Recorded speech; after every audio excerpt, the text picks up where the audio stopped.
Donc, je suis Céline Jamin et je vais essayer d'être brève. D'abord, je vous lis cette slide et ensuite, il y a beaucoup moins de texte. Donc, le chaume au Japon. Les toitures de chaume que l'on trouve dans les campagnes japonaises, bien que leur nombre diminue d'année en année, continuent de représenter un aspect important de la culture architecturale traditionnelle japonaise. Le Japon est l'un des pays où il reste le plus grand nombre de toitures en chaume.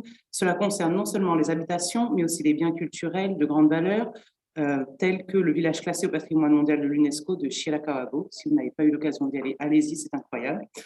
Par ailleurs, nous comptons une forte diminution constante chaque année depuis les années après 60 de ces toits de chaume et environ 100 000 toits de chaume restants au Japon, avec seulement 300 couvreurs de chaume professionnels qui maintiennent ce patrimoine et ces connaissances. Donc, le sujet de la recherche, il s'agit d'analyser les efforts de conservation du chaume dans l'architecture japonaise et étudier des moyens de développer son utilisation tout en préservant sa dimension culturelle et son potentiel de durabilité. Donc, premièrement, comment est l'état des bâtiments traditionnels à toit de chaume et comment a-t-il évolué au cours des 50 dernières années? Comment les efforts de conservation sont-ils menés aujourd'hui? Et quels sont les facteurs à l'origine des évolutions actuelles et quels sont leurs impacts sur la durabilité et la technologie du chaume? Donc, en termes de méthodologie, nous avons notre très chère revue littéraire, que nous connaissons tous ici, le suivi de chantiers de conservation dans la région donc, du Kansai, des enquêtes auprès des résidents du village de Kita, que je vais présenter un peu après, et des entretiens avec des maîtres couvreurs en chaume. Donc, le kayabuki, kayabuki yane en japonais, donc les toitures de kaya. Le kaya, c'est littéralement le chaume, ce sont des graminées sauvages comme l'herbe à éléphant, le roseau, la paille et les pailles de céréales cultivées, telles que le riz. Donc là, vous avez un exemple sur la photo numéro 1 de sortes de végétaux dont on a besoin. En numéro 2, vous avez un exemple de maison du style Gashozukuri, qu'on trouve donc à Shirakarago. Le village de Kayabuki no Sato, donc, qui se trouve dans le village de Kita à Miyama, au nord de Kyoto. Et en quatrième, vous avez les différentes variétés de kaya qui sont utilisées donc, pour construire ces toits de chaume que l'on retrouve un peu partout dans la campagne japonaise. En termes d'utilisation contemporaine, donc on peut aussi faire des habitations, comme vous pouvez le voir en numéro 1, quelque chose d'un peu plus moderne de l'utilisation du chaume, qui n'est pas seulement restreint à cette forme de toit classique. On peut faire du mobilier, des expositions, toutes sortes de choses pour un peu essayer de dynamiser cette culture du kaya. Donc, un peu d'histoire. Par le passé, donc, les toits en chaume, c'était le standard dans la culture rurale japonaise, mais après la Seconde Guerre mondiale, donc, on constate une diminution de la population rurale et donc, de ce fait, une perte de la coopération communautaire qui existait jusqu'alors. On a donc aussi une diminution du nombre de toits de chaume, puisque ceci était principalement fait avec la coopération des villageois et des familles. Et donc, on est passé petit à petit par un remplacement des toits et des couvertures en métal par rapport au fait, surtout dans les années 60, que les matériaux devenaient beaucoup moins chers. C'était moins cher de poser juste des plaques de métal que de s'occuper des champs de kaya et la main-d'œuvre, car il y a de moins en moins de personnes qui savent utiliser le kaya pour en faire des toits ou des meubles, ainsi de suite. Fast forward, en français, je ne sais pas comment on dit, on saute jusqu'à maintenant et donc on se retrouve avec pas mal d'efforts de conservation pour essayer un peu de redynamiser cette culture du kaya et essayer de rendre un peu la culture rurale plus durable. Ceci est un exemple de détérioration donc, des toits qu'on peut trouver si on se balade un peu partout, n'importe où dans le Kansai. Donc, vous avez ces toits qui sont recouverts en métal ou alors qui sont mal entretenus, donc qui laissent passer l'eau, ou alors qui sont complètement abandonnés et donc malheureusement, disparition de ce patrimoine culturel. Donc, on a deux types de conservation. Donc, à Kyoto, par le passé, on avait donc ce travail familial qui était fait à l'aide d'artisans couvreurs, donc qui se baladaient principalement, mais il n'y avait pas en tant que tel, c'était pas un métier en tant que tel, c'est des gens qui avaient des connaissances et qui se baladaient de village en village, qui offraient leurs services et qui aidaient. Maintenant, on se retrouve avec des artisans, vraiment des professionnels du chaume qui se sont regroupés en compagnie, et ça, c'est quelque chose qui est assez nouveau. qui date d'il y a moins d'une quarantaine ou d'une trentaine d'années. Et donc, ce qui m'intéresse, c'est de voir comment ces compagnies sont structurées et comment elles essayent de développer cette culture du chaume.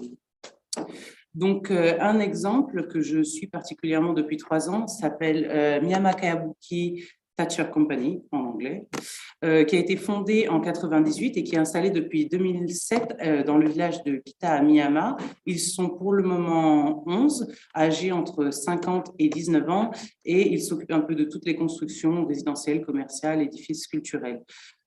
Sur le côté, vous avez une carte de leur champ d'action au Japon. Donc, ils peuvent travailler un peu partout, même si il y a différents styles de Kayabuki-ane et eux sont principalement donc, professionnels de Kyoto. Mais comme ils sont l'une des rares seules compagnies à pouvoir intervenir, ils interviennent un peu partout au Japon. Ceci, donc, c'est le Kayabuki no Sato dont je parlais un peu avant. C'est donc ce fameux village à toit de chaume que je vous recommande aussi vivement de visiter, qui est au nord de Kyoto, et qui a été désigné comme un important district de préservation des bâtiments traditionnels par le gouvernement japonais. En termes de conservation, donc normalement, la manière dont on conserve un toit de chaume, on le fait étape par étape, donc on fait un côté puis l'autre. Tout au plus, on fait un côté et un tiers du côté opposé. Donc en général, c'est une rotation de entre 20 et 25 ans. Parce que c'est un matériau naturel, donc qui se dégrade avec le vent, la pluie, etc. Et donc là, c'était un chantier que j'ai suivi, il me semble, en 2021. Donc voilà, d'une maison qui a à peu près 150 ans et il faut changer à peu près toutes les… Là, il changeait au bout de 23 ans, ce qui fait une durée pour les matériaux qui est assez intéressant. Donc en termes de rénovation, pour ceux qui n'ont jamais vu, ça se passe comme ça. En fait, on retire d'abord tout… on retire tout le chaume petit à petit, donc en commençant du bas du toit progressivement jusque… Excusez-moi, le français c'est difficile, c'est la première fois que je présente en français, donc jusqu'en haut de la toiture. Et donc petit à petit, on retire et on replace les nouveaux matériaux et en fonction, donc les premières couches qui sont complètement abîmées, bien sûr, sont réutilisées. Donc tout est recyclé dans le Kaya, on les utilise pour faire du fertilizer, de l'engrais, pour faire de l'engrais pour les champs de riz et tout ce qui est réutilisable, donc les couches du dessous sont réutilisées pour le nouveau toit, comme ça on ne perd rien et on gagne un maximum sur les matériaux. Et en dernière image, donc vous avez la version finale du toit rénové. Donc on a 3 aspects de la durabilité du Kayabuki, l'aspect environnemental, économique et socioculturel. Donc par rapport à la durabilité environnementale, donc, il y a plusieurs types de kayaks qu'on retrouve, de kayabuki-ane qu'on retrouve à travers tout le Japon. Et c'est développé en réponse à la variété de climat et de conditions géographiques du pays. Il y a bien sûr, comme je l'ai mentionné, l'utilisation naturelle et locale des matériaux, donc le bambou, la paille, le riz, le blé, etc. Et donc, il n'y a pas de déchets. C'est normalement, ça part donc du champ au toit et ça repart dans le champ en tant que… En termes de durabilité économique, c'est très intéressant parce que du coup, c'est une véritable opportunité d'emploi pour les jeunes. Donc, comme je le disais, maintenant, ils sont structurés en compagnie, donc ce qui va avec toutes les opportunités, assurance maladie, le fait d'avoir des vacances, etc., tout ce qu'on peut retrouver vraiment dans une compagnie. Donc, ça permet aussi aux jeunes d'avoir vraiment une carrière et d'être protégés, voilà, en tant que professionnels. Et c'est aussi une attractivité de retour à la vie rurale. On a aussi la coopération entre professionnels, donc entre les différentes compagnies qu'on peut retrouver même à travers le Kansai. Donc, ils font des entraînements, ils entraînent leurs jeunes ensemble. Ils ont plusieurs fois par année parce que, comme je montrais avant, il y a plusieurs types de toits.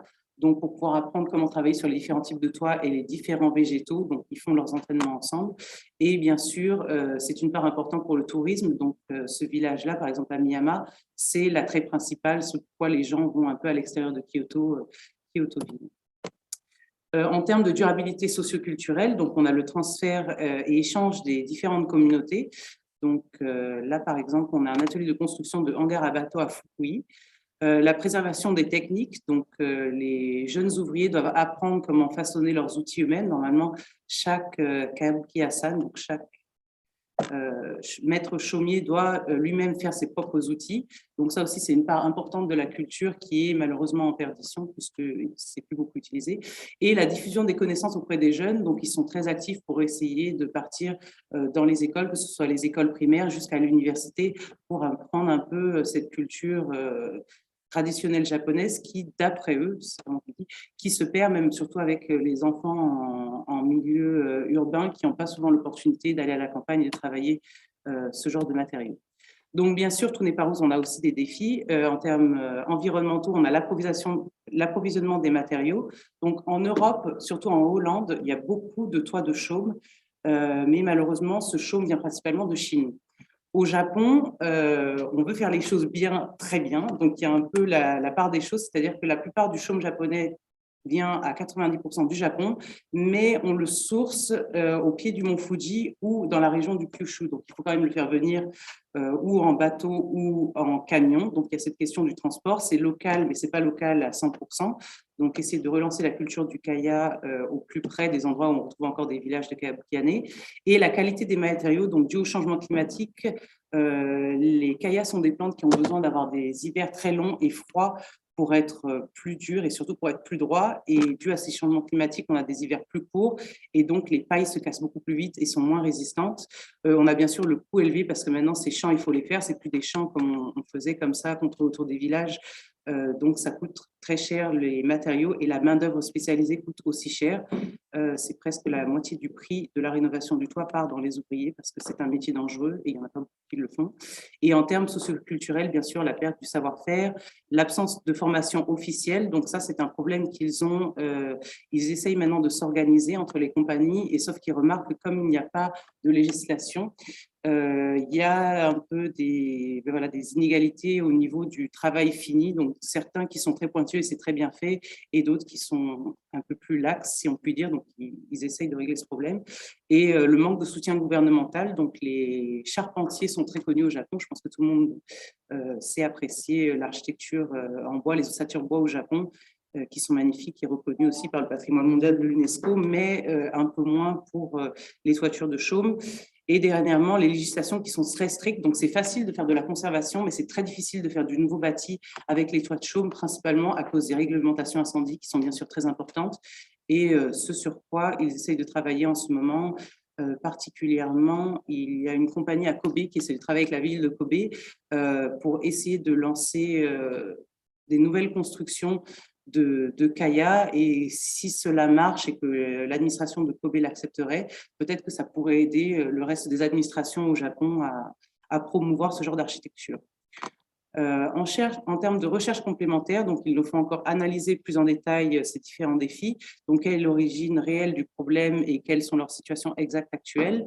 Et en termes de résultats escomptés de la recherche, donc contribuer à l'état de l'art, qu'est-ce que je peux dire, contribuer à l'état de l'art, je ne sais pas ce que je voulais dire, sur le chaume traditionnel japonais et la faire connaître à l'échelle internationale, donc que ça ne reste pas que sur le Japon, mais un peu distribuer ce savoir-faire un peu partout, avoir un réseau avec principalement les chaumiers en Europe, mais aussi en Afrique, et fournir des recommandations adéquates pour améliorer la durabilité de la conservation du chaume au Japon et à travers le monde. Pour conclure, donc je voudrais juste revenir sur l'impact durable du chaume. Donc, on avait, si vous voyez sur ce diagramme, c'est un peu compliqué, sur la gauche, en fait, avant, on avait le toit de chaume qui était vraiment un produit de tout ce qu'il y avait autour, donc de la coopération entre villageois, du fait qu'il y avait des champs de kaya à proximité. Et maintenant, on est vraiment passé sur les toits de chaume en tant que moteur de développement durable, où on a vraiment, grâce à ces toits de chaume, maintenant on se pose la question de réimplanter des champs de kaya dans les villages. On se repose la question de la collaboration entre les villageois, du fait que ce soit aussi des atouts culturels et ainsi de suite. Donc voilà, la technologie du chaume passe du statut d'utilisation de sous-produits à celui d'un moteur local d'une nouvelle durabilité. Je pense que j'étais un peu rapide, mais c'est tout pour moi. Si vous avez des questions. Merci beaucoup.